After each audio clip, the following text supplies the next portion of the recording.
I'm so glad you're here. Let's start.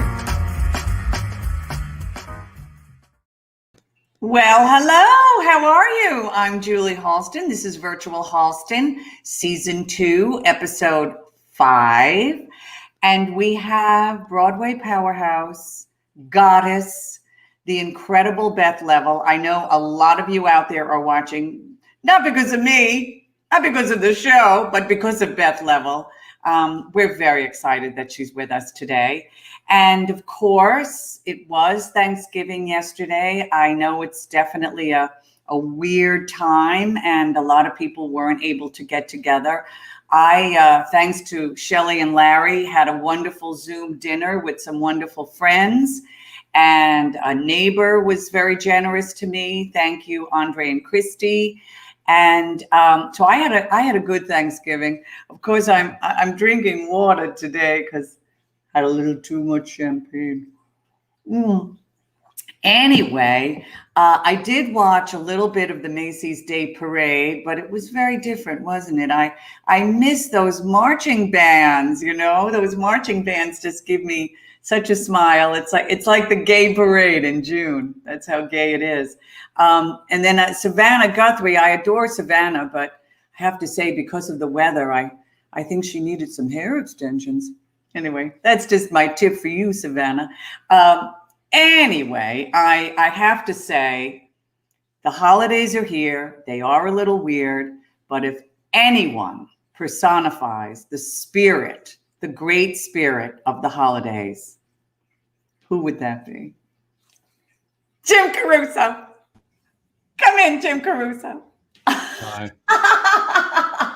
Hi. It's hard. Hi. Hi. I know you were trying to do the opposite, which is sort of very comedic, but you really do personify the spirit of the holidays. You really. That's me. That's me. Comedic. You're comedic, but also I love the comedy. Yes, but also you're generous of spirit. So there you go. Well. Yes. Okay. Yes. It's never been said before, but I'll take it. Well, let's do that. Now, Jim, I want you to bring up, because I usually go to see this concert, but of course everything's virtual now, but don't you have a CD in your hand? Oh, I do. Wow, we're getting right into it. Look at this, people. This is a CD that Billy Stritch, Clea Blackhurst, and I released last year. It's called Christmas at Birdland. We've been doing this show at Birdland for 11 years. And this is for sale once again. Look, that's us. That's what we look like in good lighting. And that's Bill Westmoreland making us look good. But yeah, it's for sale again, and we're excited about it. And we're doing an online concert on the 21st. Oh, there it is.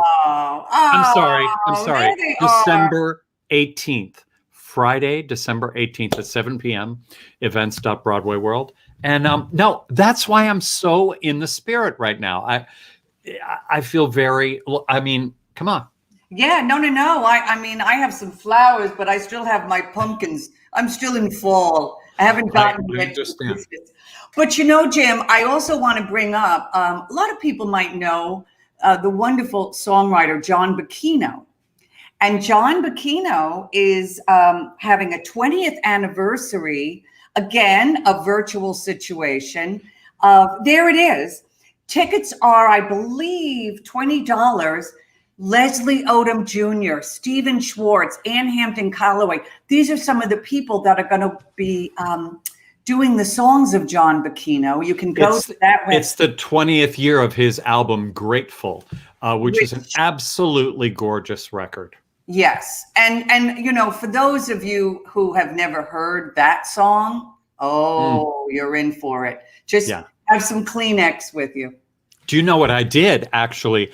I sent that song to our friend BB Winans just today because I thought BB needs to know that song and record it. Wouldn't that be beautiful? Oh, my gosh. Hello? That's a great idea. You are, you know what? You really are the producer of all time. You really are. You're Maybe more of a yenta, just wanting people to do things that I want them to do. You want them to do. Yes. Well, and I'd love to see BB again, of course. I know. Well, maybe he'll come on and sing Grateful. I'd be grateful to see BB again. Truly blessed and duly grateful. Exactly.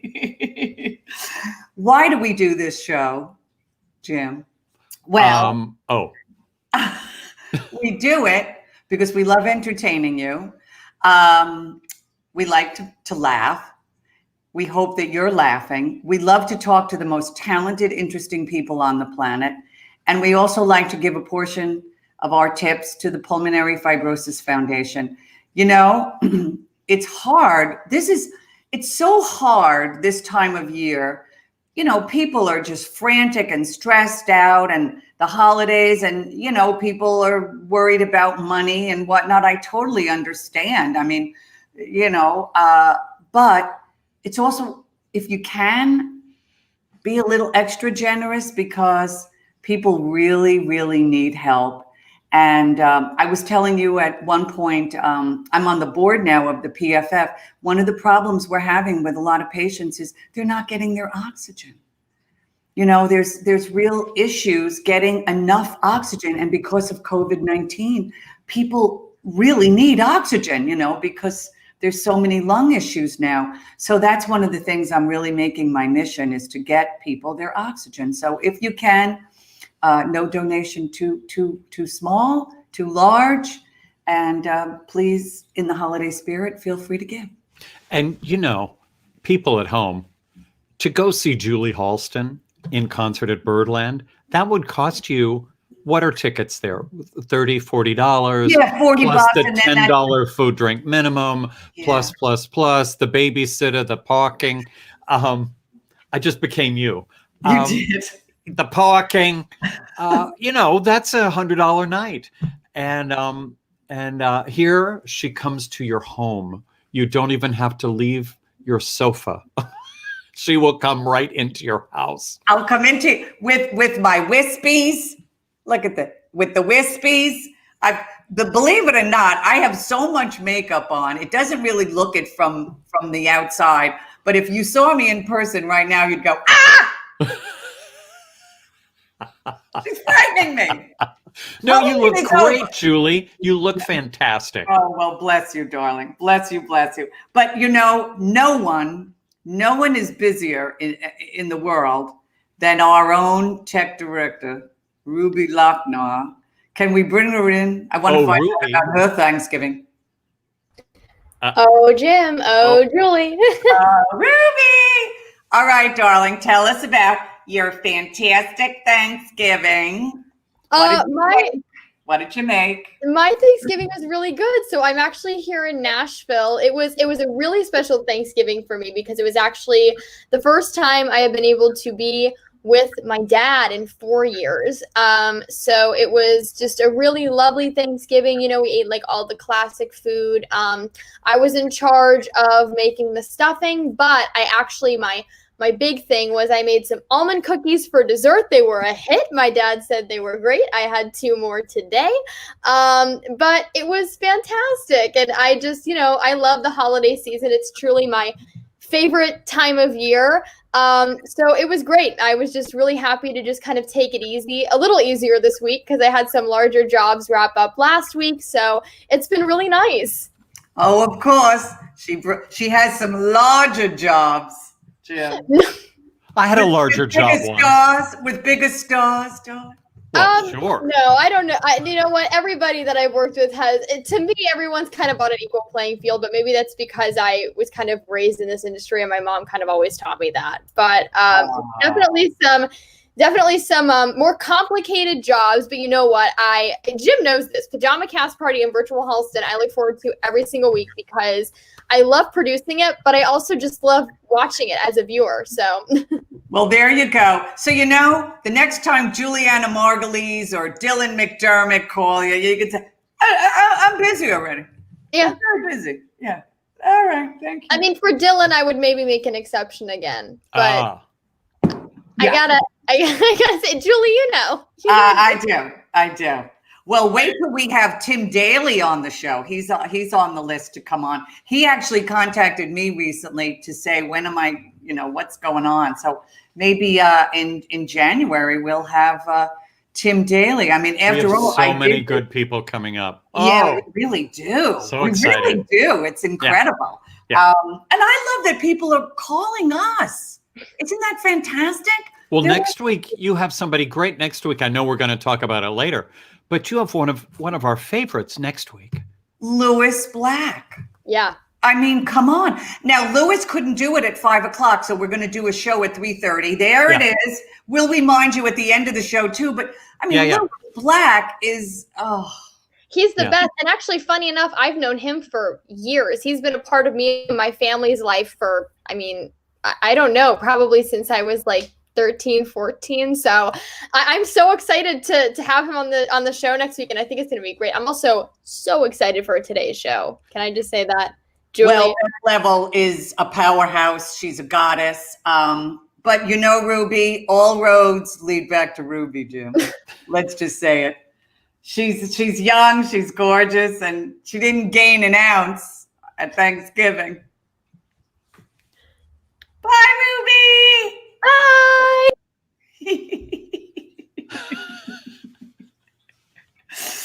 I adore her, but really. Ooh. She gets the brunt of your of my envy. Yeah, your envy. Is there a brunt of envy? Is that a thing?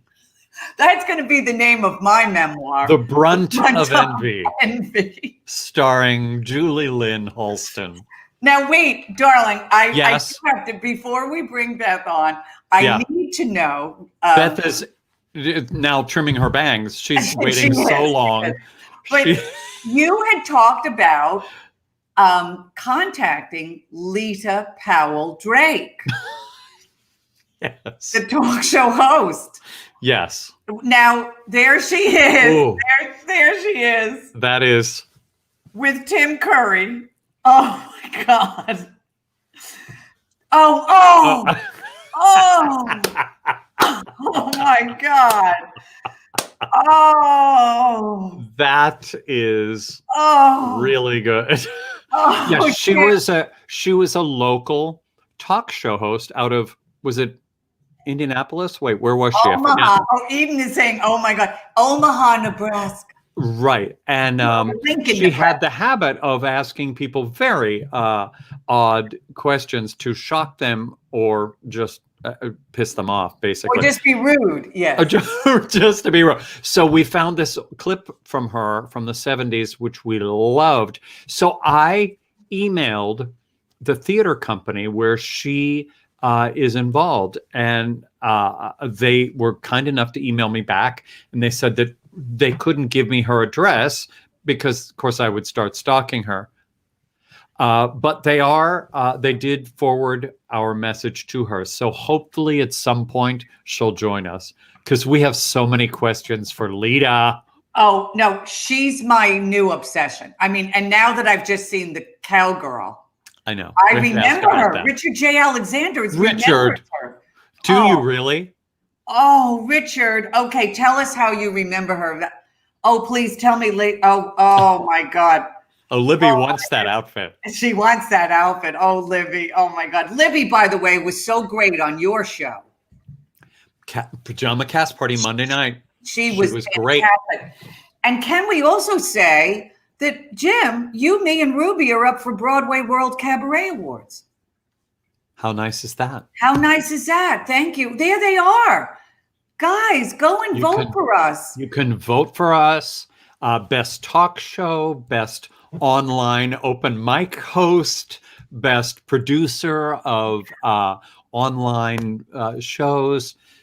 We run the gamut here. We run the gamut. You can vote for many, many things. No, I'm very grateful. And Broadway World has been such a supporter of ours, and we're so grateful.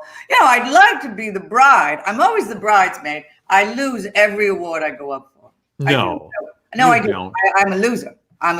But I'd love to win this one, but I'm sure I won't. I think you should, and I think you could if the people at home vote. Well, there you go. It's kind of like Biden's victory. You just got to get out there. You got to Right. get out there and vote. And if Julie doesn't win, oh, we're going to put up such a stink.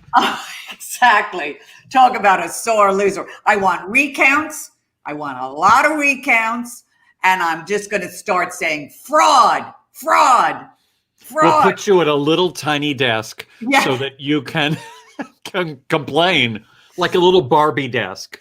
And I'm going to put hair dye, and I'm going to put that in my hair, and I'm going to have it Yeah. streaked down. That'll look really good on you. It would, wouldn't it? Yep. I look forward to it. Now, darling, I'm going to bring in our guest because she's, yeah, people really were. Julie beat me for Best Newcomer at the MAC Awards. That is true. I did. But everything else I've lost. Everything else. But let's talk about Beth Leavel. A lot of people know her First of all, yeah. Oh.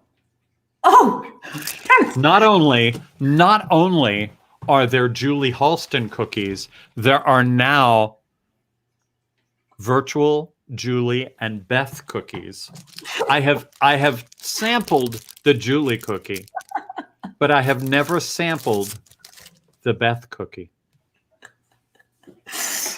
Now I love the Beth cookie, and I could sort of see Beth, but I could also see like Rhoda Morgenstern or whatever her name was, Valerie Harper. I could see a million different people. Yes, I see. No, who I see. Who do you see?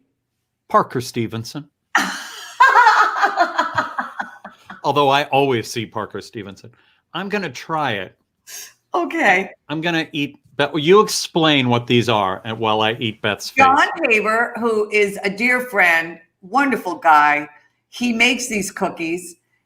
He made them for us at Tootsie, and he had Santino Fontana as Tootsie cookies.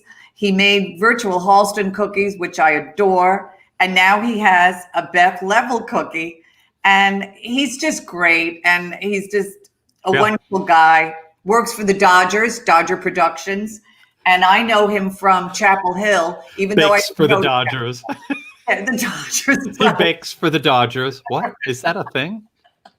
This is very good. Good. I'm glad to know this. I'm very happy to. This is great. Well, while you're eating Beth's head, that doesn't sound good. Like you do. I'm going to go out on a limb and guess that Julie and Beth cookies taste identical. Oh, How dare you? Very sweet. Thank you, Tim. Thank you.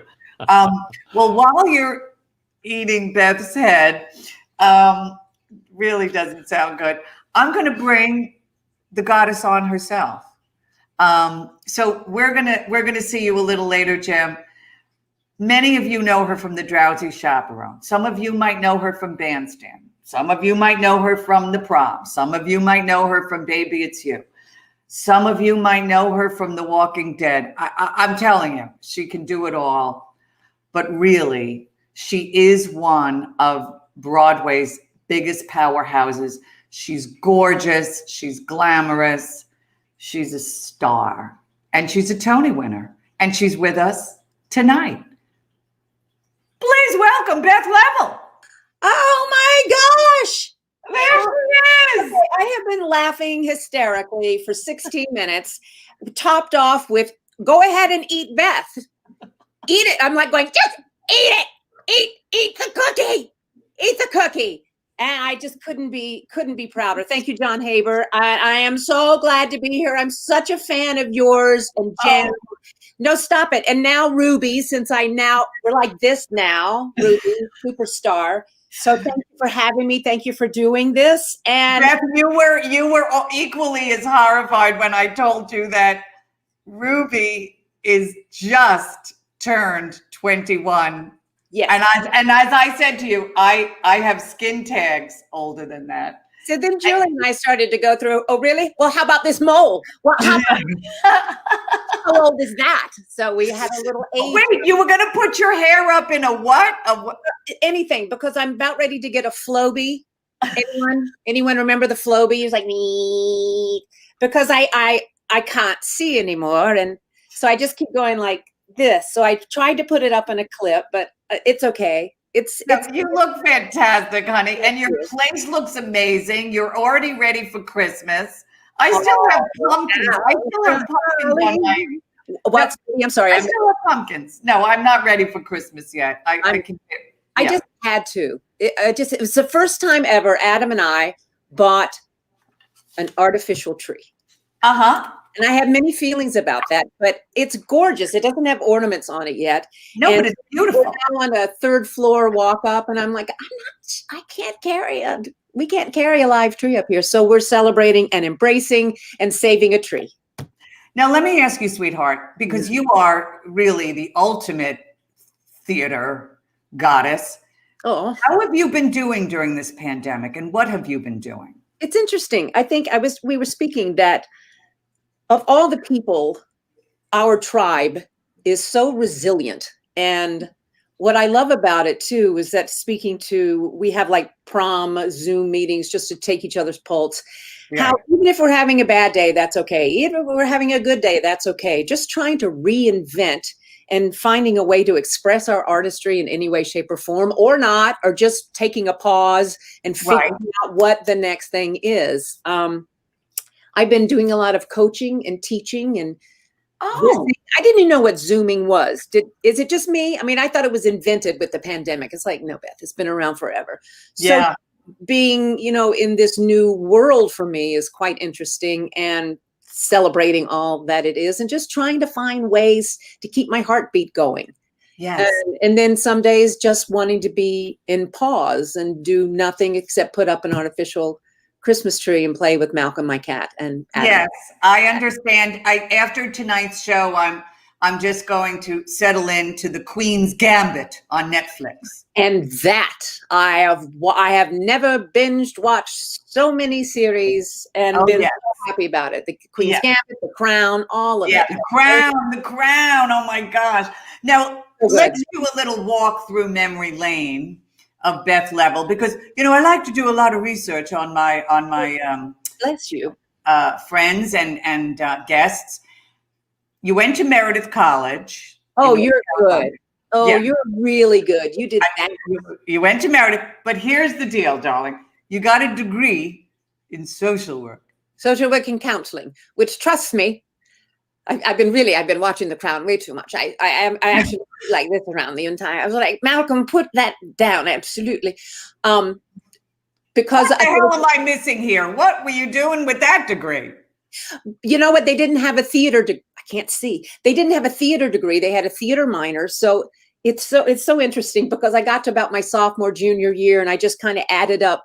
Where do I have the most credits? Because I knew by then that the passion had been sparked in me for theater, just to figure out what that was. But technically, I could not get a degree. So I have a degree in social work and counseling, which you must trust me when I say it has come in so handy as an actor, because it's really about listening and responding, and being a good listener. And so I feel like that kind of served me at the time. Maybe I needed more of that skill than I was way too chicken to move to New York. I'd only been twice in my life. Once, well, this is a good story.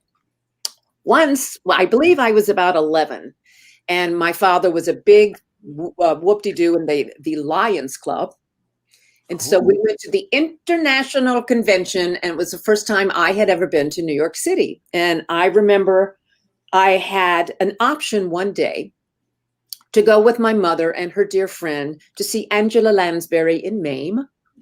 Oh my God. Or to get on a subway and go with my father and his friend to the Yankees game. And what did I choose? I thought the subway sounded really cool. So oh my God. Oh dear God. Yankees game. Can you, I always think, I don't believe things, things happen for whatever, but what if my little 11-year-old Beth Leavel from Raleigh, North Carolina had seen Angela Lansbury in Mame, had been in the theater, because I'd never seen a Broadway show until later in college. But that was my friend. Anyway, so New York to me was terrifying. So I wasn't ready to move to New York and to pursue whatever this was going to be until later. So then you did go to graduate school, and then you did start doing theater. I saw a little picture of you as Hello, Dolly. And that was my thesis. Yes. And that looked amazing. But let me ask you this. You have such an amazing voice. It's so enormous.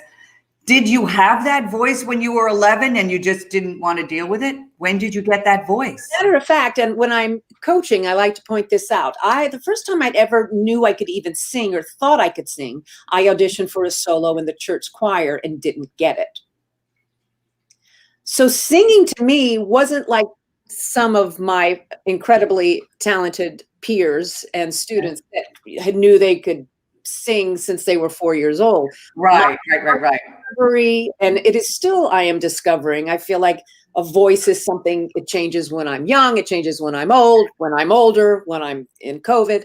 But it's something that I explored. And I remember doing, when I was at Meredith College, getting my degree in social work and counseling, I did every show I could get my hands on, including the community theater. So here's a little shout out to Raleigh Little Theater, which so changed my life because I was able again to be in an oxygen full of people that had such passion and enthusiasm and love for this thing I just had no idea what was going to happen with in my life.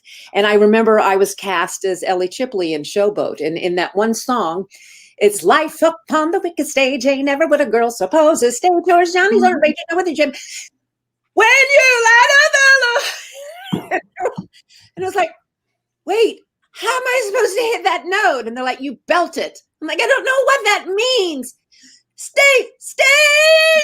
So I just trying to discover my voice. And honestly, Julie, don't you feel this? Sometimes your voice is 98.99% confidence. And when I finally figured out, my voice changed so much at 25. And from about 25 on, I've considered myself a better singer. Wow. And I'm still feeling like I'm learning how to do it and take care of myself and to do it 8 times a week. So I'm really lucky. But I was definitely not an 11-year-old belter. I was. Yeah, no, you were an innocent, really. And then, well, clearly at a certain point, I think it was in the early 80s, 1980 maybe, you did make a Broadway debut in 42nd Street. I did. Wait, who did you replace? Who did you replace? Well, I was cast, I think in 1983, as Anytime Annie in the first national tour. I was out for 7 months, which, back then it was like we were getting per diem and I thought I had died and gone to heaven. Right. And then the role opened in New York. And I think I was the 43rd Anytime Annie. I'm kidding. I was probably the 4th or 5th, because it had been running 3.5 years or something. Wow. And I stayed with that show for 3.5, almost 4 years. Wow. Why was I going to leave? I was having the time of my life. Nothing else. I don't know. I was such a loyalist. I didn't want to go. They were like my chosen family. And I was making a production salary for me. I was wrapping presents at the Car Drugs in Raleigh, North Carolina. Right. No, I totally understand. Listen, I still don't believe that I'm actually in show business because honestly, I have no skills. I keep waiting for someone to find out and call me. Yes. And I'm still like, meanwhile, it's like, I'm ready to retire, but it's like, wait, I still have a career. This is ridiculous. There are no skills here. Look at you. You've invented this phenomenal nominated virtual Halston series. So bravo. It's really great. Yours. But now let me ask you, well, thank you, sweetheart. Let me ask you this. Then, so you stayed with the show. I did. But then I didn't know what happened. I was trying to look this up. I didn't really see anything else in the New York area until like 92 when you were doing Crazy for You. You know why? Why? What were you doing drugs? Were you in rehab? What was going on? I was hooking. No, what's so funny is I was doing some interview and I was like, what happened between, I left 42nd Street to do a production of Grease starring Jack Wagner that was supposed to come into Broadway. So anyway, that didn't happen. And I was trying to think, well, what happened? And I realized I gave birth. So that's when TJ was born. So I was busy that, 14 months. And then after that, I was cast in crazy for you after 7. You forgot about the child. Don't tell him I forgot because I feel awful.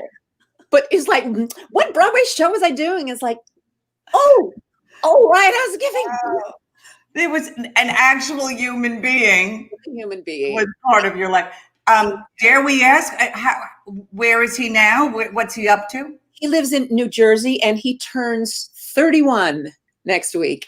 Oh, please. Yeah. So again, well, you had him at 14. Show me that skin tag. What I have, stretch marks from practically older than Ruby is. And I'm proud of him. And don't forget skin tags. My mole. Don't forget my. Oh my God, I love you so much.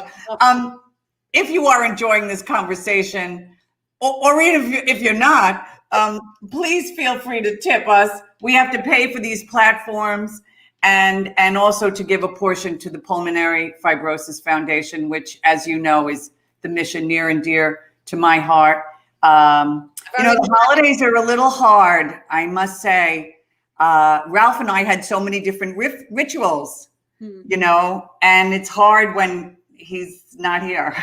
So I have to come up with new rituals, and I'm learning, and I'm going to try to create some new rituals, but it is difficult. But anyway, I love one of the rituals I love is doing this show. So, but then let me go back for a minute, back to you, Beth Leavel, our guest. Then in 2001, you go back into 42nd Street, did you work with Billy Stritch? I did. That's where I met him. That's that where must have been so fun. Of the master Billy Stritch, and I loved it. After TJ was born, it was just some years are really good for us as actors. Some years are not. And I remember, and I've actually asked this before, has there ever been an actress, if I may use that term, who has done an original Broadway company and the revival as a different role? Marinate. So. Okay, yeah. Somebody might want to, let's put that out there to our viewers. I hear, but some of them are incorrect. And, because if it is just me, I believe, a tiara and possibly another. Yes, you do. And we're going to get to that. But you did, wait, I have enormous, Billy Stritch. There, she's a true and loyal friend. I adore her. I feel that way and I don't even know her. Well, I'm going to be a part of your new Thanksgiving tradition once we get through this. Ding dong. I'm going to make a string bean casserole. Okay. All right. Thank you. But then you go in as Dorothy Brock, right? I went in as a standby. I auditioned and the director was saying, you're too old for this, too old for that, too young for this. Do you want to stand by? And I went, yes. Yes, absolutely. And I'd only stood by once. It's an interesting part of that job is so great. Part of it is like, what am I doing? But part of it was amazing. And then when Christine left, they offered me the role of Dorothy Brock, and I did it for Billy, how long did I do it? 1.5 years until I was on vacation. I had been on the role long enough for 10 weeks. Nailed it. Killed it. I was on vacation in Disney World with my kids for the first time since I joined the company as Dorothy Brock, and right when I get off the plane, my cell phone was like, as my agent said, can you call me? I was like, what happened? So he says, I literally at the airport, it's like, oh, this is going to be an interesting way to start a vacation. And he says, I just want you to hear this before the press is out or anyone hears it, but they're letting you go. I'm like, wait, what? He said, they're letting you go. The sales was starting to whatever. And he said, they're bringing Shirley, Shirley Cassidy. Shirley Temple. Shirley Temple. I'm always up for her stuff. What? Oh my God, My White Night. I'm blank. I have COVID fog. Okay. Music Man, Shirley Jones. Shirley Jones. Yes, was bringing Shirley Jones in. And, this was essentially my 2-week notice. And I remember looking at my kids holding a hot dog or some Disney thing. It's like, put it down. Just put it down. We're not going to buy anything. Mommy's got to go back and get it. No souvenirs. No souvenirs. I can't afford them. But Beth, you and I, if I may be so bold, because you have talent, not so much with me, but I get jobs on the Broadway. But I have also replaced others or gone in for a short amount of time and whatnot. And it's weird. Sometimes I guess I've gotten a little resentful. Other times I'm happy to put my mark on a role that is unique to me. How do you feel about it? I mean, so interesting, because I've done that about 4 times. I took over for Andrea Martin in Young Frankenstein, and then I was one of the Donnas in Mamma Mia.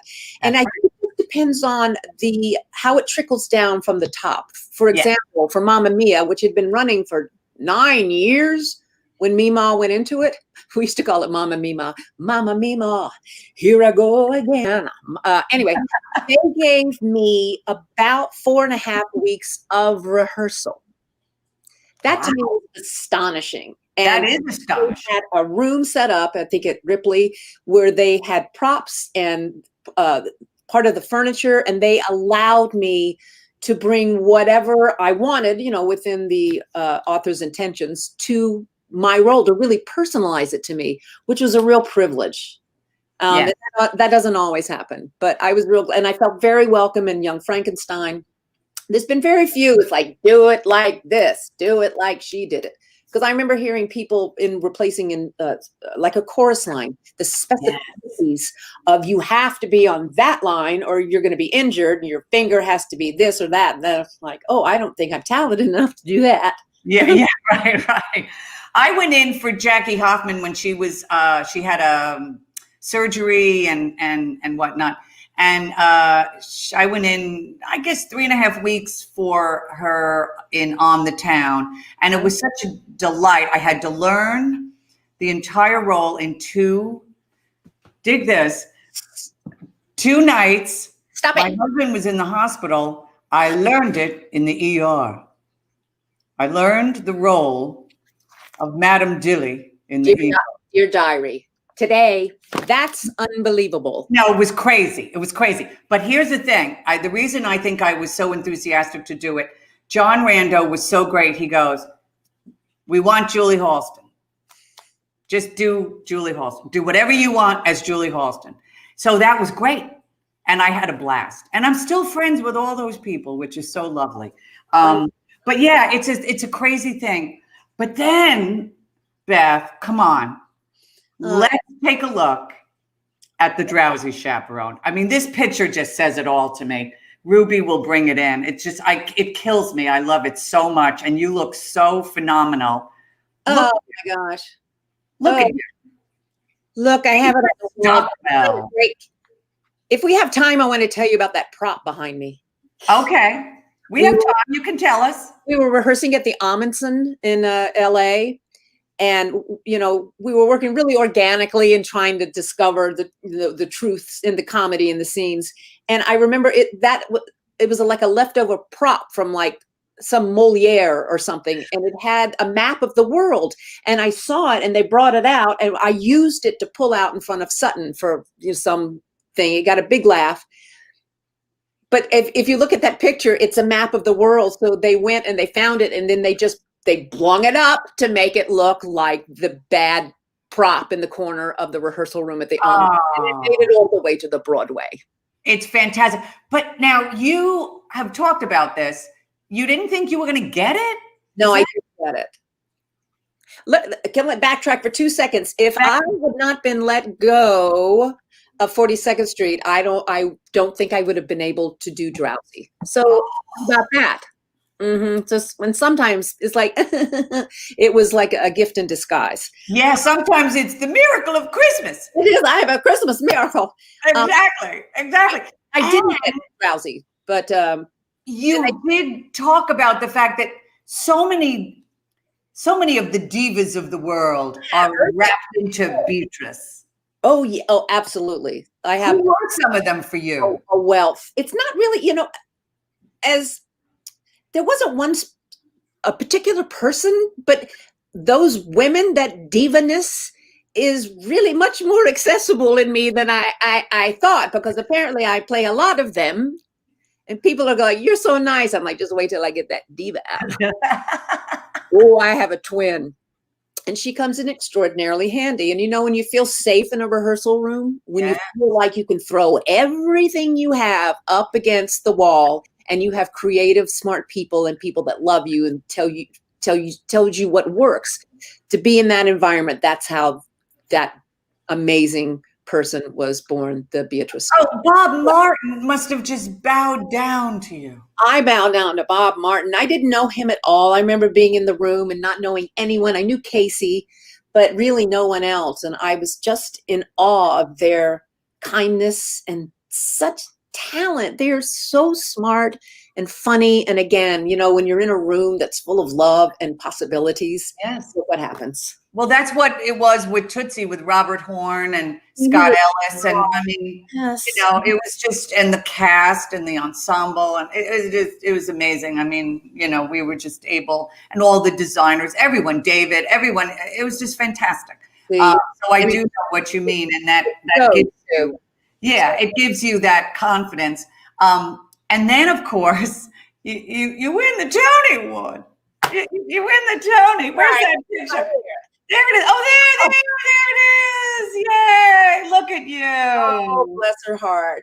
Oh, bless her heart. Let's see that Tony. Wait, in real life. Let's see it. Where is it? I use it as motivation. So it's like, good job. You win a Tony. Yeah. Oh, me back. No. So good. It's so good. You were just so brilliant, and people were so happy for you. And how did it change your life? Did it change your life? Of course. When you win a Tony Award, it changes your life, and it was like, where did you come from? It's like, people.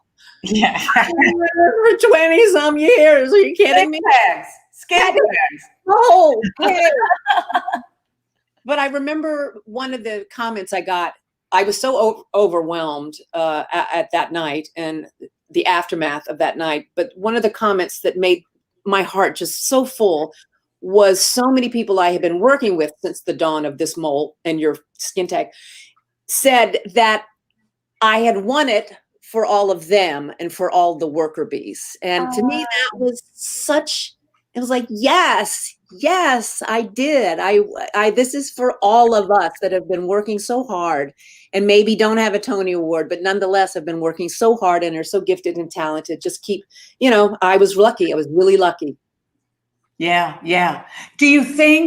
How do you think when theater does come back, how do you think it's going to change? Or do you think it will change? Or what are your thoughts about it as such a interesting that how much we all miss it so much, and how again the resiliency of the artistry that we are involved in, we had to come up with something just as quote unquote something to take care of us until we figure out how to be safe and celebrating in a community again and watching each other. I don't know. I think it's going to start slow, and I think they're not going to do anything until it's safe, but boy, are we going to be ready. Yes, we will. I feel like I'm auditing a masterclass, Libby says, which is so wonderful. And yes, you are auditing a masterclass. Beth Leavel is a masterclass. I agree. I think it's going to be quite amazing. I do think there'll be some real changes. I do too. And it will be sitting right next to each other. If not, how long can you sustain that? Because it is show business. Yeah. So how do they do the algorithms of all those magical things? I don't understand because I'm just an actor. Yeah, and the economics are going to have to change. Exactly. Yeah. Until they change back. I totally believe that, because I'm such a Pollyanna, but I totally believe that yes, it'll change, but then it'll come back with such a vibrancy and a passion and a force, and we're going to explode because we've missed it so very much. And well, a renewed appreciation and a renewed love and a renewed passion for this thing that we haven't had in our lives in the traditional way for, gosh, it's going to be a year, I don't know how long. Yeah, no, it's going to be really rough. I did watch when I was watching the Macy's Day Parade, which, was a little strange, obviously, but they did have Hamilton, the cast of Hamilton. And when they were singing, the greatest city in the world, I mean, I just was sobbing and sobbing and sobbing. And I just, it's it's interesting, because those strong days we talk about, and then I'll see something like that on the Macy's Day Parade, or hear Dolly Parton, or hear some show tune, and it's just like, but it feels good. It's like, yes, I'm grieving this loss right now, because we need to all take care of ourselves and each other until we can all celebrate in the room again together, and I can be at your house at Thanksgiving.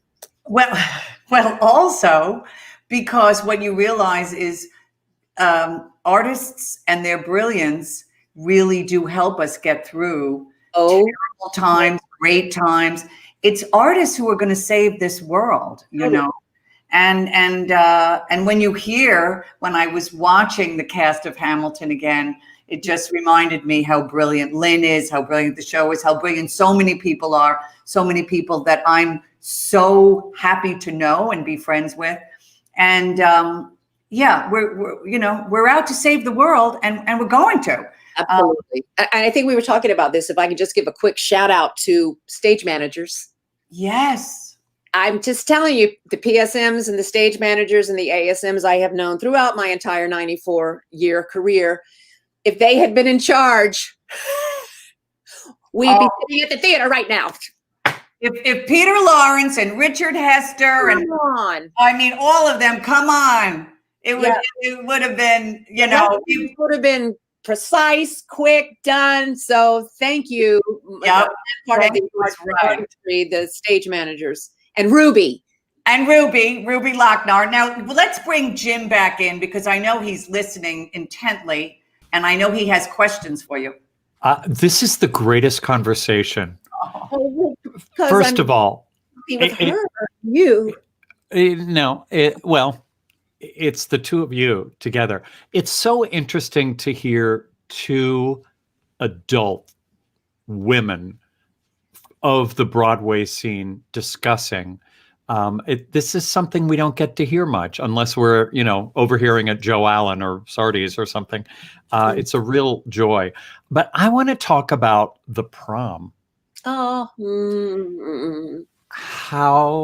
the hell, in that inventive, hilarious company, did you keep from just laying down and laughing on stage? Oh, Jim. Jim. It was the most difficult thing to do, to be up there with Brooks. I knew that was going to be the first name. I'm terrified of him because of the comedy power he has, and how he, neither Chris nor I, but mostly Chris and Brooks, it's like each show was its own thing. There's no edit button, which I just love. And Angie and I would try to be as strong as we can, but there were sadly 2 moments where we had to stop the show because we were laughing so hard. We had to stop the show, and that the audience was laughing so hard with us because it was so ridiculous. And I've never had more fun in I was literally to put my head down in like tears. Thank goodness I didn't have any dialogue. I was just in the room with like the 4 of us, and we literally and the audience was like, yeah! The audience loves seeing that so much. Look what we grew up watching on the Carol Burnett show. Yes. Watching the funniest people in the world crack each other up. We feel a part, the audience feels a part of it.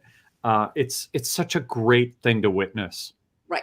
And the Prom, we were all so incredibly close to each other. We could literally finish each other's beats, finish each other's heartbeat, which is such a privilege to do. And then on Broadway, and then with my family, my chosen family, and for it to resonate so deeply with so many people, and will continue to, in ways, and I'm not sure I understand right now, but I like to say something as quote unquote simple as musical comedy has the power to change lives. And to be in that room and to witness that room and to witness that was one of the most extraordinary experiences, and continues to be one of the most extraordinary experiences of my life. I'm so blessed that I was a part of the Prom. Well, you Well- both must get letters from kids growing up on the scene, telling you how you've changed their lives in show business ways, in personal ways, especially that show. I assume Yes. it helped a lot of kids And parents. and parents understand themselves. So I true. remember when I watched you, and of course you have that long note that you were doing. Blood. Long note, and the audience is going crazy. And I turned to the person that was sitting next to me, and I didn't know them from Adam. And I just said, I just gave birth to twins. How do you think I held that note? I would leave there would be organs out there. Like, oh my God, their body parts on the floor. Careful. Clean up on aisle 3. Vaginas out here or ovaries. Something has happened. And I'll do it again tomorrow. Oh no, it was just insane. It was so great. Thank you. Now, the Prom, of course, is now a movie. Yep. Yeah, we discussed. Honestly, can you imagine if I would? Again, the show to me is so important that my name over the headline would not get people in the seats. So, but come on. So it's like, oh, okay, let Meryl do it. Meryl, what? Well, good luck with her. She must have skin tags. I hope so. Meryl, is yours? But they're gonna bump that story and their music and the book. It's gonna just blow up all over the world. And sometimes if you love something enough, you gotta let it go. Let it go, yeah. That's my Thanksgiving. I'm in my gratitude. And, okay. Well, you see, I'm half Sicilian, and we just kill people. See, I'm Southern, and I don't. But come on, it's gonna be. I've heard it's amazing. Yeah, no, I've heard very good things too. But now let me ask you this though. But now you are going to play Miranda Priestley at some point, right? Isn't Isn't that just odd? Isn't that odd? I like that. I like it. So it's like Meryl. Listen, even just calling me. So I'm gonna be musicalizing Miranda Priestley, and that's one of the things that when Broadway does come back, boy, are we going to look forward to that one. Because Yes. I mean, that movie, I just love that movie so much, and to see and to be a part, to be in the room where it happens, and to feel how Elton John, and come on, it's just going to be another big event before I'm too old. No, darling, please. If I could play the Stan Tucci role, I would. I mean, I love that role. I know it's my favorite role, but I'm not Stan Tucci. Can we?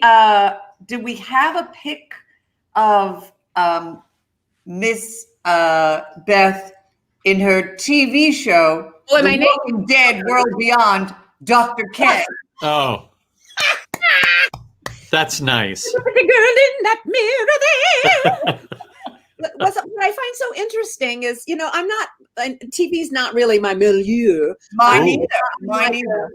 And I get this job offer, and I'm thinking, well, and they had seen the Prom, so I'm thinking, must be like DD-esque, some snappy diva Biache.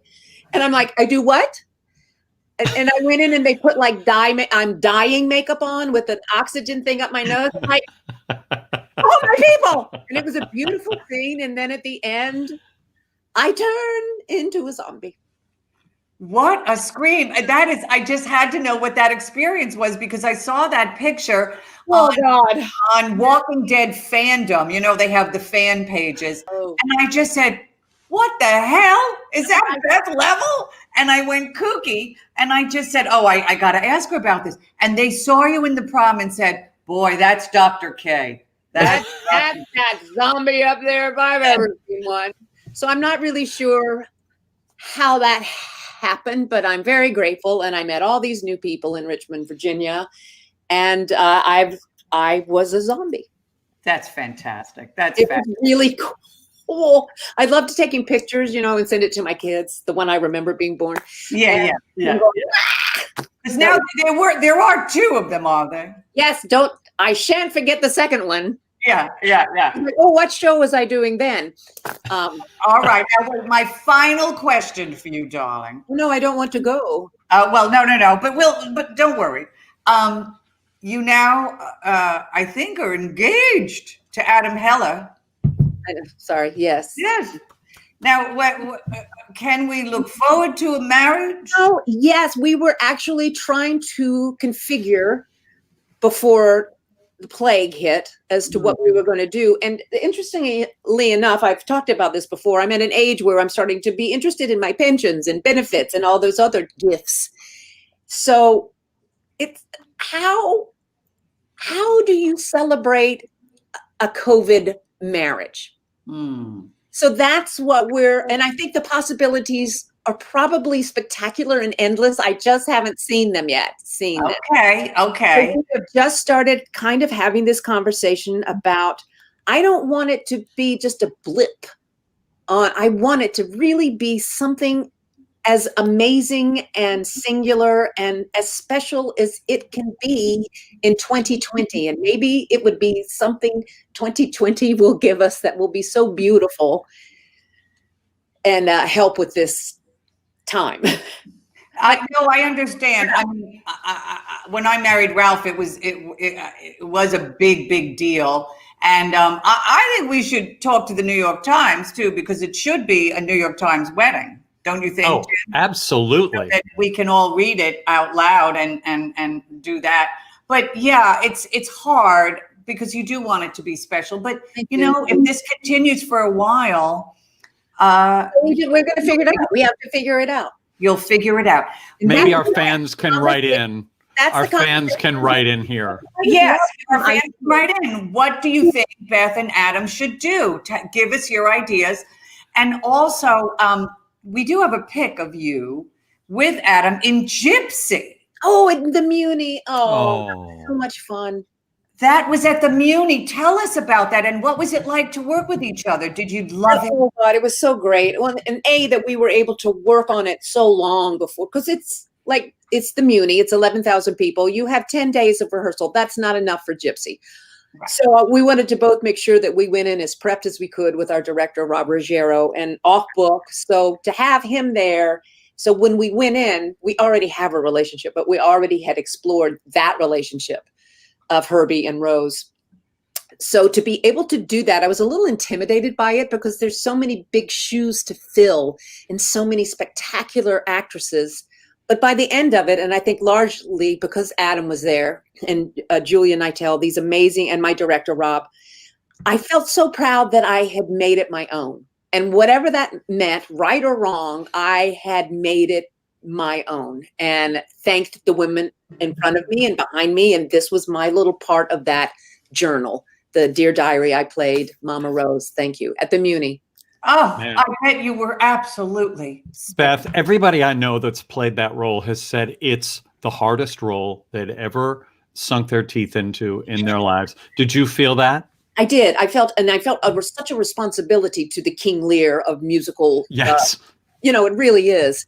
And to the writers, Sondheim and all the brilliance that script and score is. I just wanted to make sure I contributed the best I could possibly give to make the show as spectacular as it is. And then, of course, I had all these elements, this magnificent theater in my cast. And I think and a revolve. Ooh, I just have to tell you, during Rose's turn, I stopped and the whole revolve, and I was frozen on it. And I sang as the revolve went around. I had a dream. And it was like, oh, even me, it was like, oh my God, is it me? Remember this. It was like one of those moments in your theatrical life that imprinted. Whenever I feel like, oh no, I'm not worthy of this. And then I'll just remember that moment and how it just all felt right and good. And I'm grateful. I got just goosebumps. I just I got flickered. It really was. Well, First of all, again, if you're so inclined, please help us pay for these platforms so that we can bring Beth Leavel back. We just want to bring Beth Leavel back. There's so much more I want to ask you and talk to you about. I mean, unlike me, she's not a hack. She's a real artist. Stop it. She's a real artist. Can't there be a show just the two of you? Could you do Mame? Could you do Mame and Vera? Yes, however, I want to do Vera. Oh, okay. I played Vera at the Sacramento Music Circus to Ruth Williamson's Mame. There you go. And John Dossett was Beauregard. Oh, fabulous. I did Vera at the Muni because I love to work there right before I started Drowsy. So that DNA was still on fire. And I swear Vera informed a little bit of Beatrice Stockwell. That is fantastic. You see, the miracle of show business. We all know how horrible, brutal, terrible show business is until it isn't. Until it isn't. Until it isn't.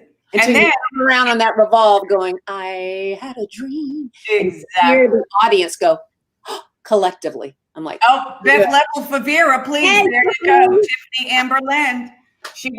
Actually, no, you have to play Miranda Priestley. So I'll do that first. That's what we're going to go with. It's played kicking and screaming into Miranda Priestley. There you go. Look at Eden Tuckman knows she wants 1/20/21 Beth and Adam's wedding day. I don't want to take away from them. Maybe the day after. Maybe the day after. Maybe New Year. I can't stand New Year's Eve particularly. Maybe New Year's. Maybe. Sell tickets. Donate to your favorite cause. Get some fun people to perform. I think that's Billy's audition for being your musical director. She's going to be playing the piano. Nothing but thinking of your announcement. Okay, well, I'll let you know. Adam's part. I'll go downstairs and guess what we were talking about? We're talking a little bit about theater, but I have people planning our wedding. Take a shower. Perfect. See you in a minute. I don't know what to say except that I just adore you. Billy's already in, by the way. Thank you, Billy Stritch. Beth, you are a goddess. You're just as a woman speaking to another woman too. You're a real inspiration for all of us, and just a wonderful superior human. And I'm so happy about you and Adam, and I'm just so happy that you did this show. And me too. I'm just thrilled that you were here. And Jim, what can I say? What a way to start the holiday with Beth Leavel. My heart is so full. And thank you I have on pants. All right. I like that. Well, this is wonderful. And next week, don't forget, we have the fantastic raconteur and comic, Louis Black. Yes. Set your clocks differently. It's going to be at 3:30 for the live stream. He couldn't do 5 p.m., but he wants to do the show, so we're doing it at 3:30. And what can I say? Beth Leavel, we love you. Next week, Louis Black, Jim, Ruby. Enjoy the rest of your weekend. What more is there to say?